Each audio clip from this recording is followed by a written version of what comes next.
Have you ever had that one person on your mind, just wishing they were a bigger part of your life? It's a feeling we all know. Well, today we're diving into this really fascinating idea that says you can actually make that happen.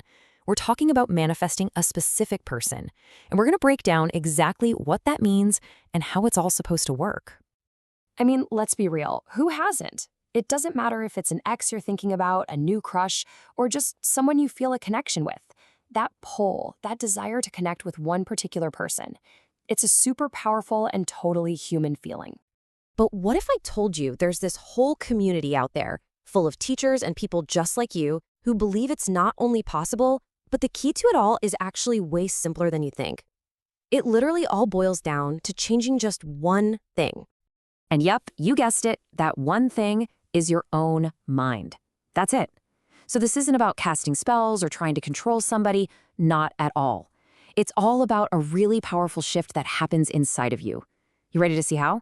Let's get into it. Okay, so first things first. What does it even mean to manifest a person? Let's be clear, it's not about forcing someone to like you. The whole idea here is that your reality, everything you see, is just a mirror. It's reflecting what's already going on inside you, your thoughts, your feelings, and especially your deepest beliefs. Now, this concept really took off thanks to a teacher named Neville Goddard. And his whole philosophy is packed into this one quote. The key phrase here is assuming the feeling of the wish fulfilled. See, it's not just thinking happy thoughts. It's about actually, truly embodying the emotions you would feel if that person was already with you right now. So you might be thinking, okay, got it, feel good, simple enough. But it's actually a little deeper than that. Before you even think about trying any techniques, there's this one foundational piece that has to be solid. And that, my friends, is your self-concept, how you really see yourself. Think about it this way. Your self-concept is the story you're constantly telling yourself about who you are. Do you believe you're worthy, loved, and cherished? Or is there a little voice in there that says you're not quite good enough? The teaching here is that people can only treat you in a way that aligns with how you believe you deserve to be treated. This is the absolute root of manifestation, for everything, not just for love. And this lays out the difference perfectly. On the left, a high self-concept is all about knowing your value. It's this deep inner confidence. Then you look at the right, and you see these behaviors that are totally driven by a feeling of lack, of neediness. If you're doing the stuff on the right, you're just reinforcing the idea that love is something you have to chase and fight for, instead of something that naturally comes to you. Okay, let's go a level deeper with a really big concept from Neville Goddard called Everyone is You Pushed Out. Now, it sounds a little weird at first, I know, but the idea is simple. People in your life are like actors in your play, and you're the director. They're just playing the roles you've assigned them based on what you believe about them and about yourself. So if you believe they're distant, they'll act distant. If you truly believe they adore you, well, they'll reflect that right back. All right, so you're working on that self-concept, you're feeling good. Now what? What are the actual practical things you can do? Let's get into the toolkit for what this whole community calls living in the end. So how do you do it? Well, the main technique, living in the end, is actually kind of fun. You basically become a method actor for your desired life. First, you get super clear on the exact feeling. How would you feel if you were in that relationship right now? Then, you start to embody that feeling. You think from that state. This is an internal shift, not about faking it for others. And you just practice it over and over until it stops feeling like an act and starts feeling like your natural state of being. Another really powerful tool is called scripting. This is literally where you write out your desire as if it's already a done deal. A great way to do this is to write a journal entry from your future self. But the real key here, again, is to focus on the feelings. When you write it down and you let yourself feel those amazing emotions, you're basically programming your subconscious mind to accept this as your new reality. And this is the big one, isn't it? You're doing the work, you're feeling good, and then, bam, your logical brain pops in with a tidal wave of doubt. This is nuts. There's no way this is going to happen. So what do you do then? Here's a super simple 3-step mental diet to handle those doubts. First, when that negative thought pops up, you just say no.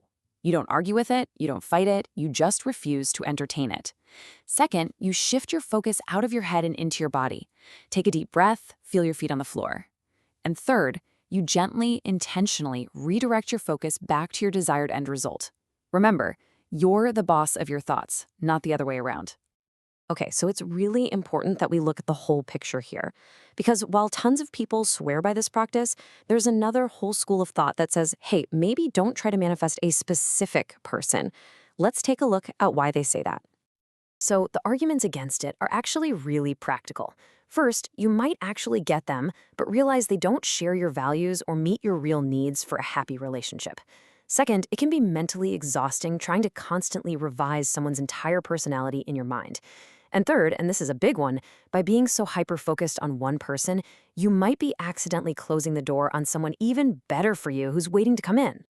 And this brings us to the central ethical question. On one side, you have the free will argument. People in this camp believe it's morally wrong to impose your will on someone else. But on the other side, you have this idea from quantum physics, the multiverse theory. From this point of view, you're not changing anyone. You're just shifting your own awareness to a parallel reality where the version of you and the version of them you desire already exists. So how in the world do we make sense of all this? You hear about the law of attraction, the law of assumption. It can get pretty confusing. But there's this beautiful analogy that ties it all together perfectly. Just think of your inner world, your energy, as a garden. The law of attraction, that's all about tending to your soil. It's your overall energy, your general vibe. It's the daily work of practicing gratitude, choosing thoughts that feel good, and just generally making your energy rich and fertile, ready for anything amazing to grow. Then you have the law of assumption, and that is the act of planting a very specific seed in that soil. This is when you use a technique like scripting or visualizing to get really clear and feel a very specific outcome. You're intentionally planting the seed of your desire right in your garden. So here's the bottom line. These are not competing ideas. They're a perfect team. You see, trying to plant a seed of assumption in dry, rocky soil, meaning a low negative energy state, is going to be really, really hard. And on the flip side, having gorgeous, fertile soil but never planting any seeds just means your creative power is undirected. To consciously create what you want, you absolutely need both. And that really brings us to the final, and honestly, the most important question. This whole journey from building your self-concept to seeing it reflected in your world, it is an inside job, through and through. It all comes back to the state of your own inner world. So take a look inside. What garden are you cultivating?